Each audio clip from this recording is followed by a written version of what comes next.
مسئلہ ہے لا الہ الا اللہ، کوئی الہ نہیں ہے، کوئی حاجت روا نہیں۔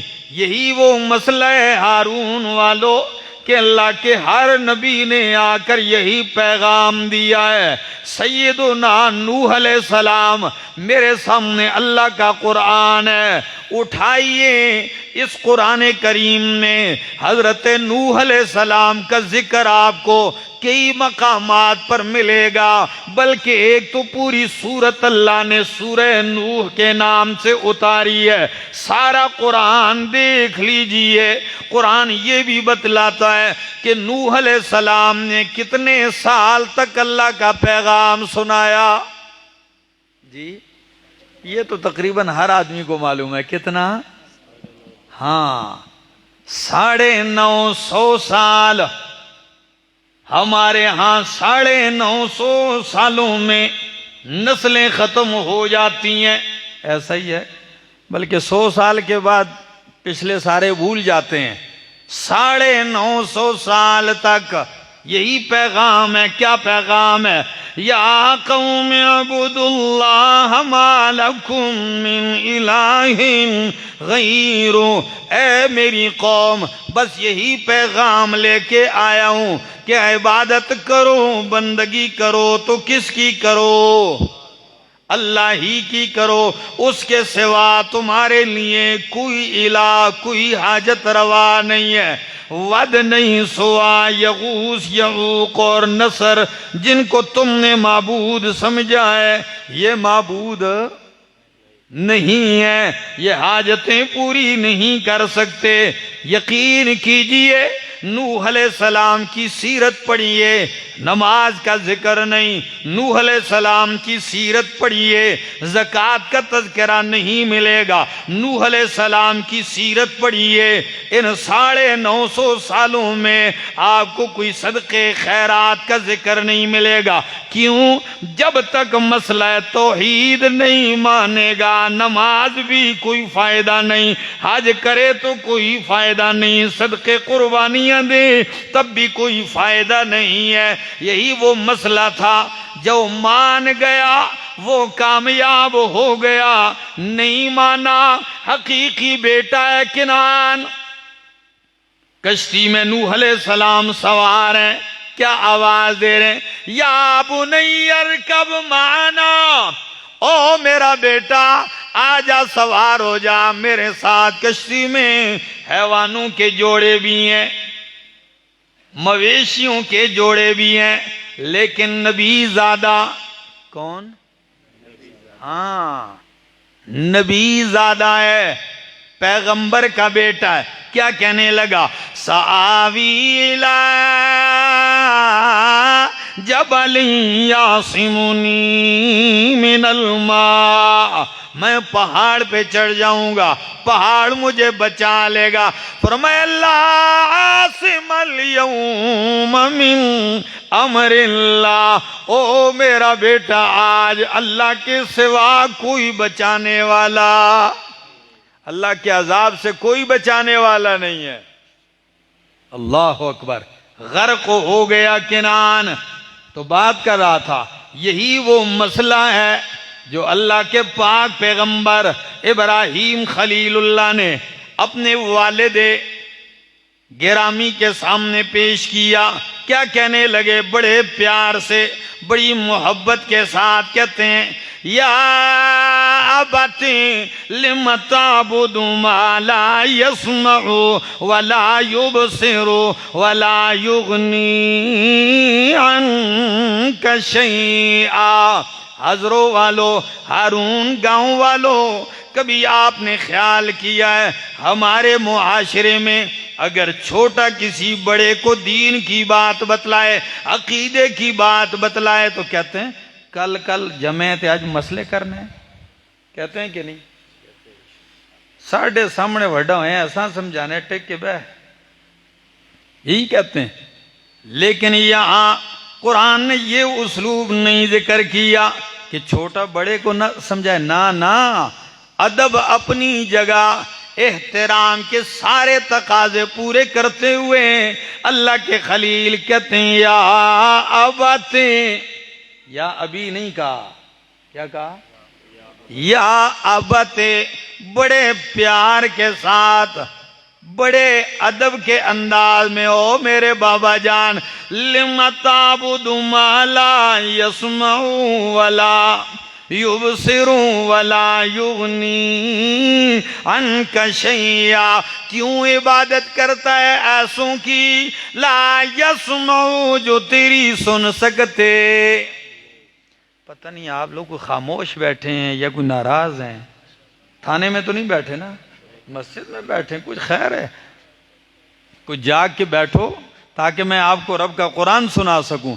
فرمایا لِمَ تَعْبُدُ مَا لَا يَسْمَعُ، کیوں عبادت کرتا ہے ایسوں کی جو نہیں سن سکتے؟ دوسری بات وَلَا يُبْصِرُ، کیوں عبادت کرتا ہے ایسوں کی جو تجھے دیکھ نہیں سکتے؟ تیسری بات وَلَا یغنی عنک شیئا، کیوں عبادت کرتا ہے ایسوں کی جو تجھ سے مصیبت ٹال سکتے نہیں، تیرے کسی کام نہیں آ سکتے، تجھ سے کوئی تکلیف دور نہیں کر سکتے، کیونکہ الہ وہ ہوتا ہے جو سمیع بھی ہو، بصیر بھی ہو، قدیر بھی ہو۔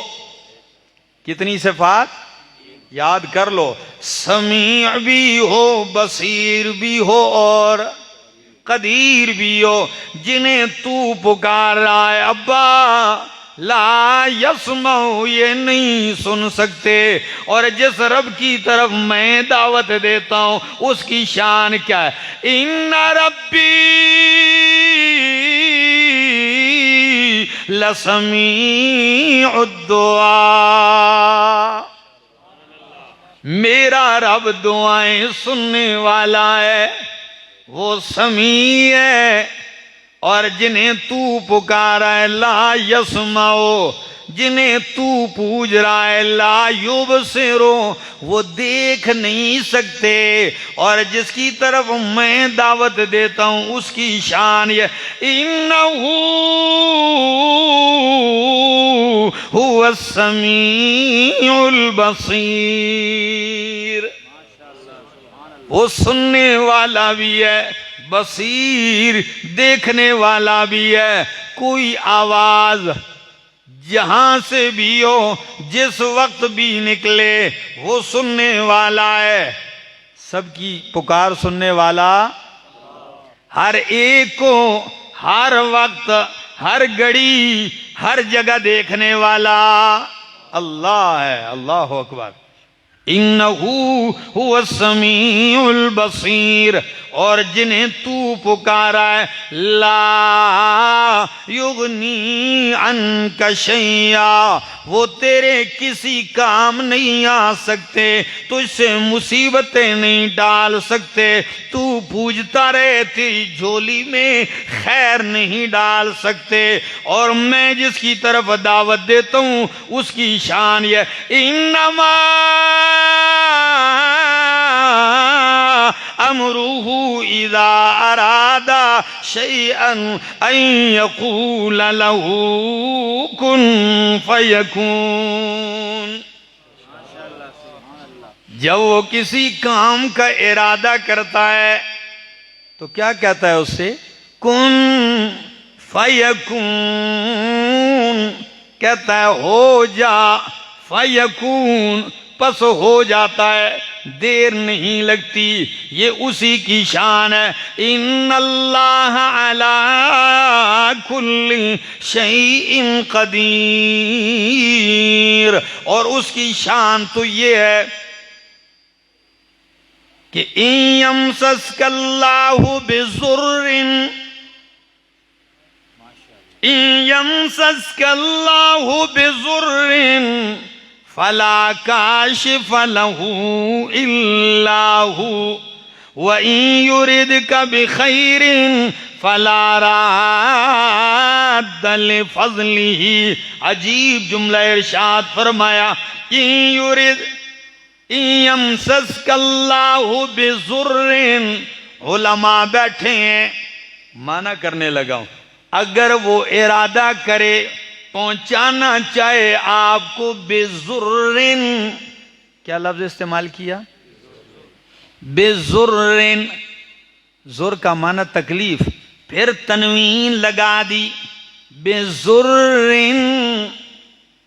تنوین ہے، نکرہ کر دیا ہے، ٹھیک ہے نا؟ اور جب نکرہ تو مطلب کیا ہے؟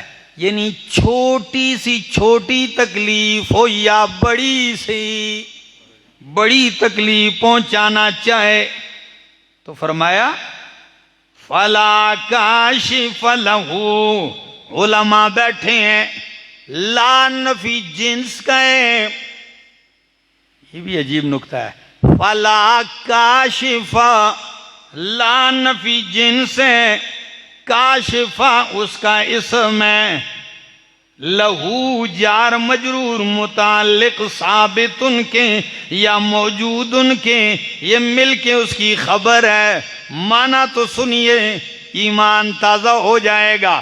فرمایا اگر اللہ آپ کو بڑی تکلیف یا چھوٹی تکلیف پہنچانا چاہے، فلا کاشف لہو، فلا کاشف لہو، جب کاشف اس میں لہو جار مجرور متعلق ثابت ان کے یا موجود ان کے، تو مانا ہوگا کہ اگر کوئی اللہ تجھے تکلیف پہنچانا چاہے تو اس تکلیف کو ٹالنے والے جن سے ٹالنے والا موجود ہی کوئی نہیں ہے، ثابت ہی کوئی نہیں ہے۔ اللہ اکبر۔ اور اگر وَإِن يُرِدْكَ بِخَيْرٍ، اللہ تجھے خیر پہنچانا چاہے، فَلَا رَادَّ لِفَضْلِهِ، تو اس کے فضل کو بھی ٹالنے والا کوئی نہیں ہے، یہ سارے کرنے والا اللہ ہے۔ یہی وہ مسئلہ ہے جو اللہ کے پیغمبر حضرت ابراہیم خلیل اللہ علیہ السلام نے کیا۔ قربان جاؤں، یہ نہیں کہ راحت میں تو توحید سنا دی، جب مصیبت آ گئی تو پھر دائیں بائیں ہو جائے۔ کئی لوگ ہوتے ہیں نا، ہمارے ایک دوست تھے، ہر وقت کہہ رہے توحید کا مسئلہ بڑا اچھا ہوتا ہے، بڑا اچھا ہوتا ہے۔ بھینسیں گم گئی، کوئی ڈیرے سے نکال کے لے گیا تو مجھے کئی ہفتے نظر نہیں آئے۔ میں نے کہا کیوں؟ کہتے پتہ نہیں ڈیرے سے کوئی بھینسیں لے کے چلا گیا۔ تو میں نے کہا پھر کیا ہوا؟ کہنے لگا ادھر کسی جگہ ایک بندہ بیٹھتا ہے، ناخن میں بتاتا ہے۔ کدھر؟ میں کہا واہ بھائی، پھر کیا ہوا جی؟ ناخن میں ادھر کوئی سیاہی لگاتا ہے، کوئی پڑھتا رہتا ہے، تو ناخن میں پھر بچے کو بٹھاتا ہے، ہاں دیکھو میرے ناخن میں کوئی نظر آ رہا ہے؟ ہاں جی نظر آ رہا ہے۔ 2 بندے آئے ہیں، کھول کے لے کے چلے گئے۔ میں نے کہا افسوس، راحت میں تو آپ توحید توحید، اب ذرا سی تکلیف آئی تو توحید نام کی چیز ہی بھول گئے۔ قربان جاؤں، خلیل اللہ کی توحید کا اندازہ لگائیے۔ باپ کے سامنے کھڑے ہو کے کہا کہ حاجتیں پوری کرنے والا سمیع و بصیر کون ہے، علی کل شیء قدیر کون ہے۔ آج وہ دن آ گیا کہ لکڑیاں اکٹھی ہو گئیں، خلیل اللہ کو جلایا جانے لگا ہے، آگ کے شعلے بھڑک رہے ہیں، ہر طرف سے آگ ہی آگ نظر آ رہی ہے، آسمان سے باتیں کرتے ہوئے شعلے ہیں، فضا میں پرندے کے لیے اڑنا بھی دشوار ہے، اتنی تپش ہے۔ خلیل اللہ کو جھولے میں ڈال کے جلایا جانے لگا کہ جھولے کو ایسے دھکا دیا جائے گا، رسیاں کاٹ کے ان کو پھینک دیا جائے گا۔ قربان جاؤں، امام بخاری حدیث نقل کرتے ہیں، اللہ کے خلیل اس وقت بھی کیا کہتے ہیں؟ حسبی اللہ و نعم الوکیل۔ یہ نہیں کہ ڈوبتے کو تنکے کا سہارا ہے، جو ہاتھ پہ آئے، نہیں، اس وقت بھی کہا حسبی اللہ، میرے لیے کون کافی ہے؟ اللہ کافی ہے۔ قربان جاؤں، حضرت یونس علیہ السلام ساری زندگی قوم کو یہی مسئلہ سمجھایا، او میری قوم، الہ و معبود اللہ ہے، حاجتیں پوری کرنے والا اللہ ہے۔ قوم نہیں مانی، اللہ کے پیغمبر چل پڑتے ہیں کہ ابھی ان پہ عذاب آئے گا تو میں نکل پڑتا ہوں۔ جب نکلے وہ گاؤں، وہ بستی چھوڑ کے جانے لگے، گئے کشتی میں سوار ہوئے کہ بس کشتی کے سفر کے ذریعے نکل جاؤں گا گاؤں چھوڑ کر۔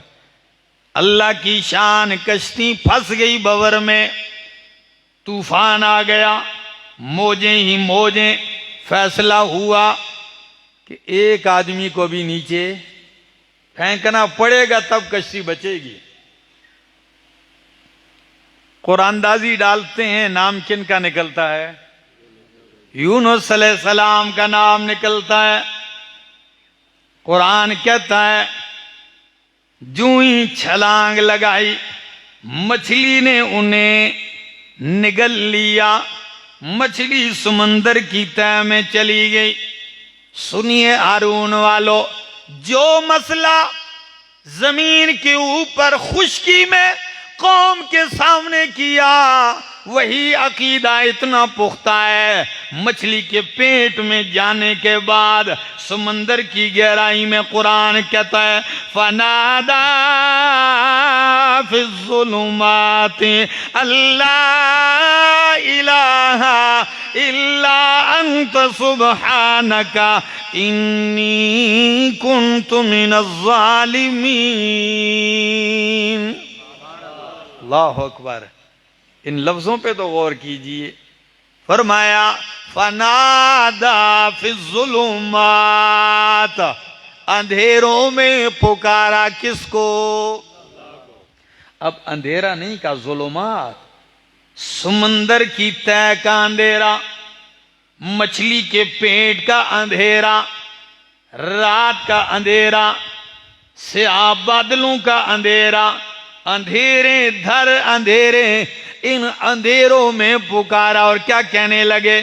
اللہ الہ الا انت سبحانک۔ کیا معنی ہے؟ لا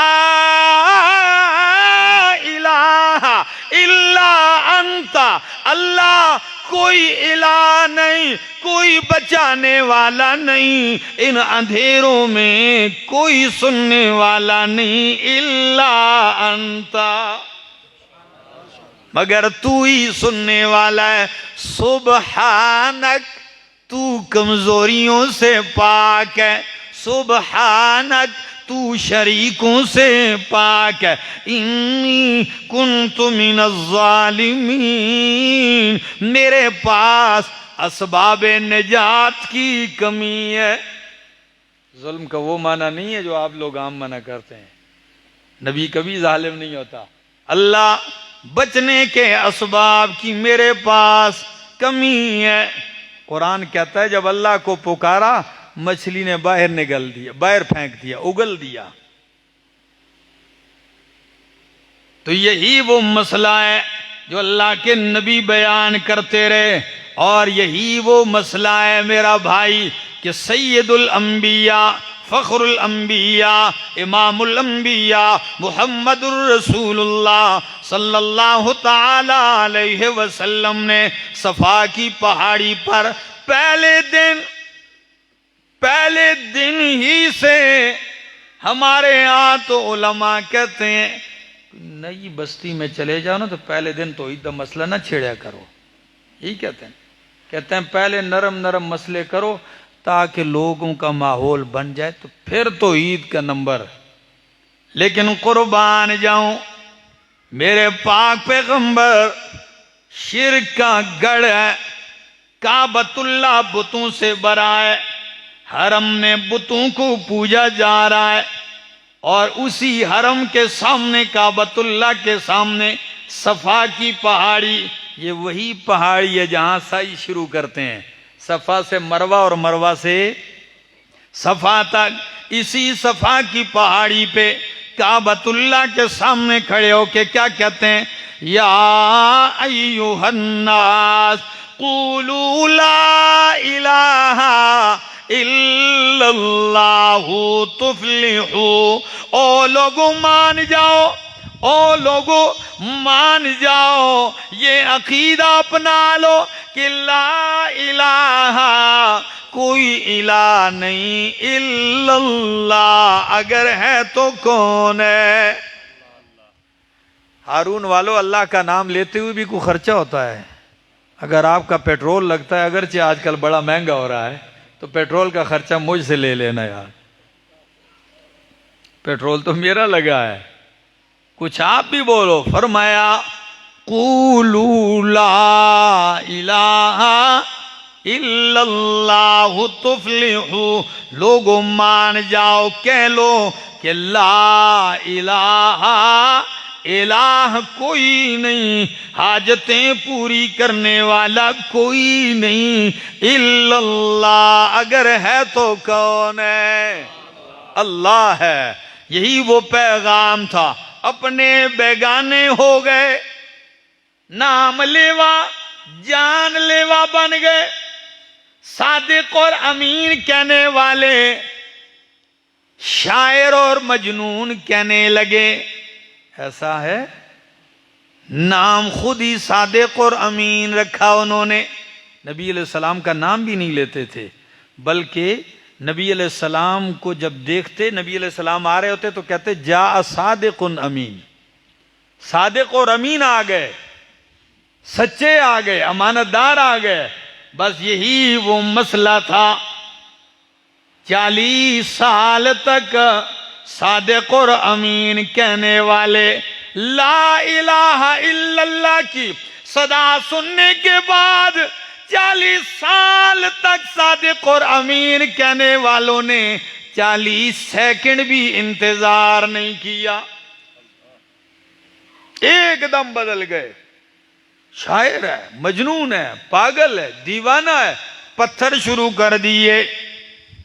لیکن قربان جاؤں رب العالمین کی ذات عالی سے، کیا کہنے لگے؟ اللہ نے فرمایا میرا پاک پیغمبر تو میری توحید کا مسئلہ سناتا جا، تیری صفائیوں کا انتظام میں خود کرتا جاؤں گا، یہ انتظام میرے ذمے ہے۔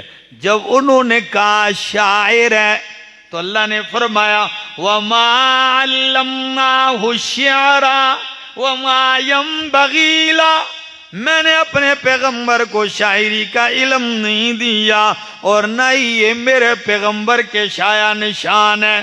جب انہوں نے کہا لست مرسلا، تو رسول نہیں، تو رب العالمین نے فرمایا یاسین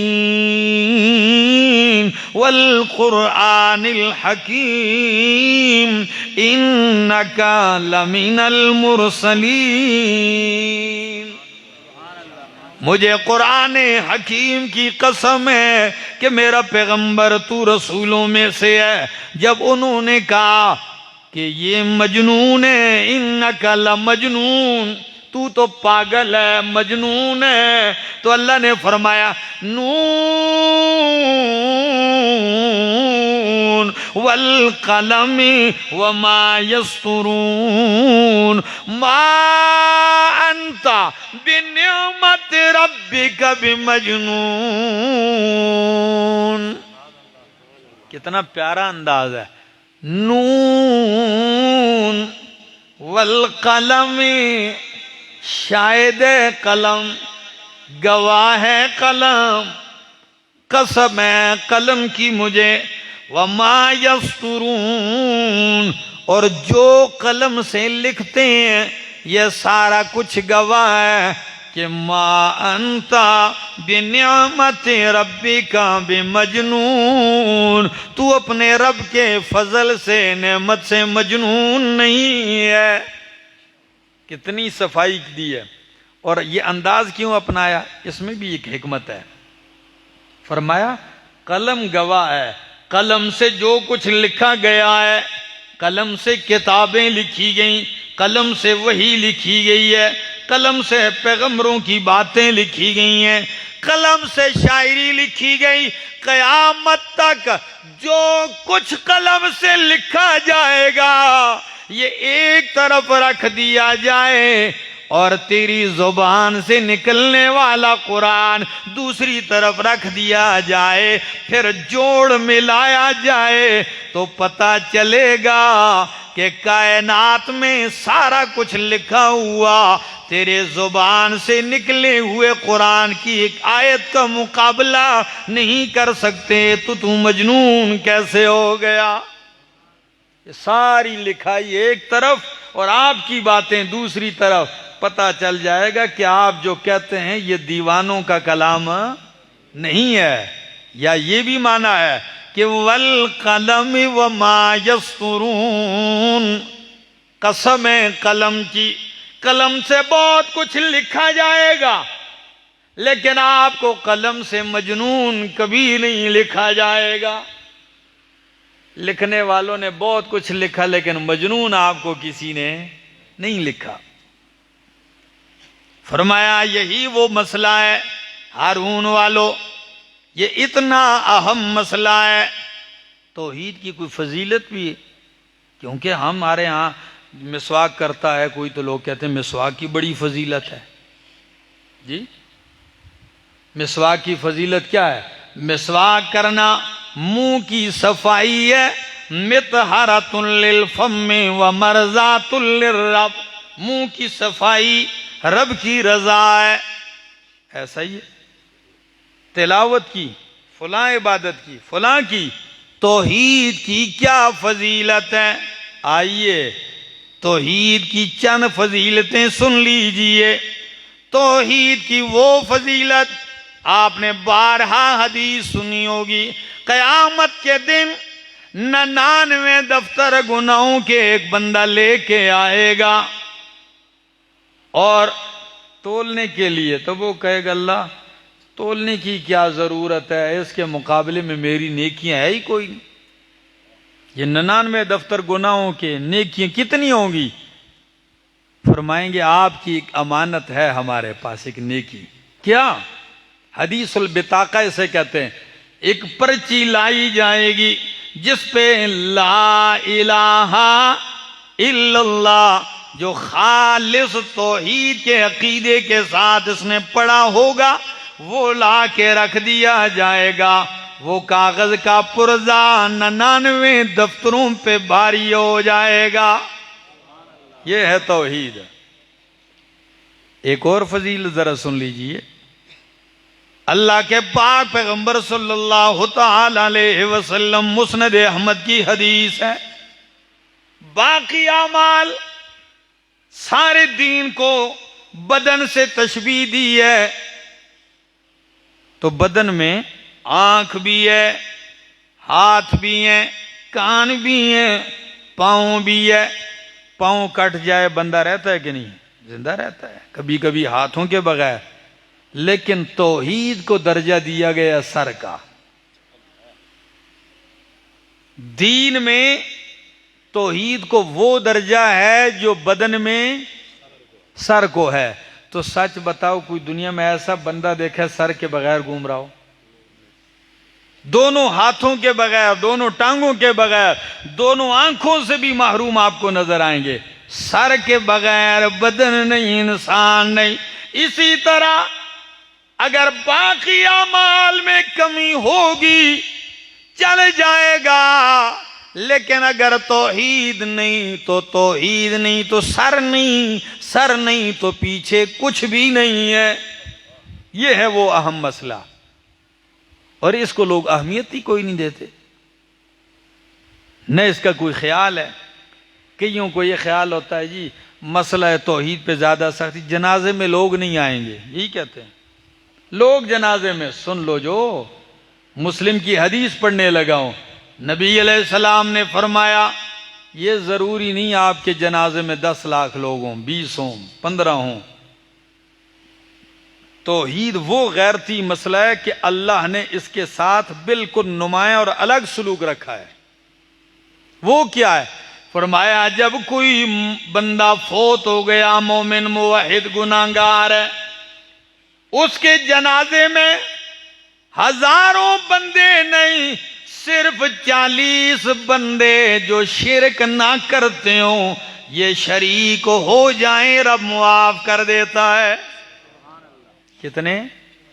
چھوڑو لمبی صفحے نبی ہو، صرف 40 بندے ہوں، توحیدی کھڑے ہو جائیں، اللہ اس کی مغفرت کر دیتا ہے۔ یہ ہے وہ مسئلہ۔ اور میں اپنی تقریروں میں اکثر ایک مثال دیتا ہوں، حاجی رجب خان صاحب، ایک سادہ سی مثال میں دیتا ہوں کہ آپ کے ہاں سکولوں میں پیپر کتنے نمبر کا پاس ہوتا ہے؟ ایک نمبر کم سے کم نمبر ہو 33۔ کتنا؟ 33 ہو جائے، کہتے ہیں بس مر مر کے پاس ہو گیا ہے۔ سمجھ آ گئی؟ ہاں، اکثر لوگ اس دن سوات میں اجتماع ہوا تو ایک بندہ چٹی چٹ، کوئی کہتا ہے میں نے فلاں امتحان دیا، دعا کرو پاس، کوئی کہتا ہے فلاں۔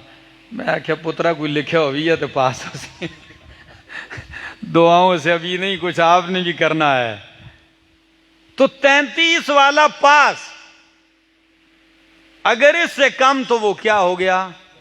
لیکن یہی مثال میں پیش کرنے لگا ہوں، رب کے یہاں روزہ، نماز، زکوٰۃ، قربانی، حج، صدقہ، یہ سارے پیپر 33 والے نہیں، 10 نمبر والے بھی پاس ہیں، 5 نمبر والا بھی پاس ہو جائے گا، مگر ایک پرچہ ایسا رب نے رکھا ہے کہ اس میں 50 والا بھی فیل ہے، 90 نمبر لیے تب بھی فیل ہے، 99 نمبر لیے تب بھی فیل ہے، 99.99 تب بھی فیل ہے، اس میں 100/100 لے گا تب جا کے پاس ہوگا۔ وہ ہے رب کی توحید والا پرچہ۔ یہ اتنا اہم ہے، یہ نہیں ہے کہ چلو جی پاس ہو گیا، نہیں، اس میں 100/100۔ تو اب بتاؤ کہ سب سے لازمی کون سا ہوا؟ وہ اہم ہوا کہ 5 والا بھی پاس ہو جاتا ہے، یا وہ اہم ہے کہ 99 والا بھی فیل ہوتا ہے؟ 99 والا بھی جو فیل ہوتا ہے یہ اہم ہے کہ اس کے اندر گنجائش کوئی نہیں ہے۔ اس لیے ہر توحید رب کی غیرت کا مسئلہ ہے، توحید کا منکر رب کا باغی ہے۔ ملک کے اندر چور کو معاف کر دیا جاتا ہے، ڈاکو کو معاف کر دیا جاتا ہے، لیکن غدار کی سزا کیا ہے جی؟ غدار کی سزا پھانسی ہے، موت ہے۔ تو تمہارے ہاں غدار کو معافی نہیں ہے، رب فرماتے ہیں مشرک میری توحید کا غدار ہے، اس لیے میں نے صاف اعلان کر دیا کیا؟ ان اللہ لا یغفر ان یشرک بہ ویغفر ما دون ذلک لمن یشاء۔ شرک کر کے آئے گا، مغفرت کی امید نہ رکھ، اور اگر توحید پہ مر کے آیا تو جنت پکی، مشرک بن کے آیا تو جہنم پکی ہے۔ یہ بات صاف ہے۔ آئیے رب کی توحید کا علم ہم بلند کر کے چل پڑے ہیں، کائنات میں اللہ کی توحید کا ڈنکا بجانا ہے، اللہ کی وحدانیت کا پیغام لے کے چلنا ہے، اور یہ کائنات کو بتانا ہے کہ کائنات کے بنانے والا اللہ ایک ہے، حاجت روا بھی وہی ہے، الہ بھی وہی ہے، مشکل کشا بھی وہی ہے، مصیبتیں ٹالنے والا بھی وہی ہے، نظر و نیاز کے لائق بھی وہی ہے، رکوع اور سجدے کے لائق بھی وہی ہے۔ بس یہی کہتے ہیں کہ وہی آقا وہی داتا وہی ایک غوث اعظم ہے، یہی للکار دیتا جا، وہی آقا وہی داتا وہی ایک غوث اعظم ہے، یہی للکار دیتا جا، اسی کے نام پہ مر لے، اسی کے نام جیتا جا، اسی کے نام کی میں ہو تو بر بر جام پیتا جا، رہے توحید میں گر ہو سمندر شرک کے حائل، لگا دے جست موجوں میں طوفانوں سے نمٹتا جا، وہ جلتے ہیں تو جلنے دو جو ہے توحید کے دشمن، ندا وحدت کی قرآن سے گلی کوچوں میں دیتا جا۔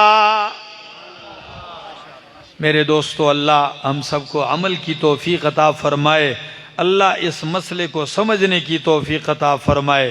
بس یہی بات ہے دوستو، اللہ کی توحید کا عقیدہ سمجھو، اس پہ پختگی اختیار کرو، یقین جانو رب بہت غیرتی ذات ہے، اللہ سے بڑھ کر غیرتی کوئی نہیں ہے۔ جب اس کے سامنے رات کو اٹھ کے التجا کرو، آپ کائنات آپ کے راستے بند کرے گی۔ اللہ فرماتے ہیں لَنَهْدِيَنَّهُمْ سُبُلَنَا، لوگ ایک راستہ بند کریں گے، میں سینکڑوں راستے کھول دوں گا۔ یہ بات پکی ہے، مَن يَتَّقِ اللَّهَ يَجْعَل لَّهُ مَخْرَجًا وَيَرْزُقْهُ مِنْ حَيْثُ لَا يَحْتَسِبُ وَمَن يَتَوَكَّلْ عَلَى اللَّهِ فَهُوَ حَسْبُهُ، جو اللہ پہ توکل کرتا ہے اللہ کافی ہو جاتا ہے اس کے لیے۔ تو اللہ ہم سب کی حاضری قبول فرمائے، اور اگر زندگی نے وفا کی پھر آئیں گے۔ اللہ رب العالمین کی بارگاہ میں ایک دعا کرتے ہیں مختصر، آمین۔ اللہم صلی علی سیدنا و مولانا محمد وعلی آل سیدنا و مولانا محمد وبارک وسلم ثم صلی علیہ، یا حی یا قیوم یا ذی الجلال والاکرام، یا حی یا قیوم لا الہ الا انت برحمتک استغیث۔ اللہ ہماری حاضری قبول اور منظور فرما۔ مولا کریم جتنے لوگ آئے ہیں سب کی جھولیوں میں خیر اور برکتیں عطا فرما۔ اللہ ان کے گھروں میں اللہ خوشحالی نصیب فرما، دنیا اور آخرت کی پریشانیوں اور غموں اور دکھوں اور تکلیفوں سے محفوظ فرما۔ خصوصاً دعا فرمائیں، اس ملک پر باران رحمت رک چکی ہے، کافی عرصے سے یہ کسی کو احساس نہیں ہے۔ کیا وجہ ہے کہ باران رحمت رکی ہے؟ یہی وجہ ہے، ظلم عروج پر ہے، جھوٹ عروج پر ہے، دھوکے عروج پر ہیں، گناہوں کا ایک سیلاب امڑ آیا ہے۔ دعا کریں، دعا سے پہلے یہ کہیں اللہ ہمارے گناہوں کو معاف فرما، باران رحمت نصیب فرما۔ اللہم انزل علینا ماء مبارکا من السماء، اللہم اغثنا غیثا مغیثا مریئا مریعا نافعا غیر ضار عاجلا غیر آجل، اللہم اسق عبادک و بہائمک وانشر رحمتک واحی بلدک المیت وهو الذي ينزل الغيث من بعد ما قنطوا وينشر رحمته وهو الولي الحمید۔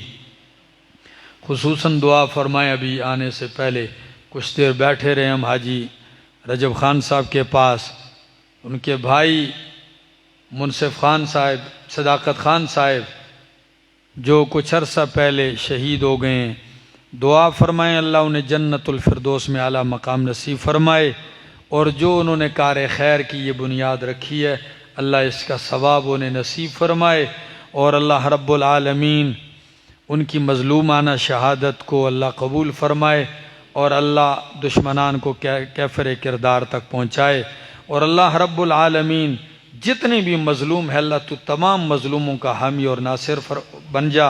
اے اللہ جو پریشان حال ہے ان کی پریشانیاں دور فرما، اے اللہ جو بیمار ہیں انہیں صحت اور شفاء کاملہ عاجلہ نصیب فرما۔ وصلی اللہ تعالی علی النبی الکریم وعلی آلہ وصحبہ اجمعین۔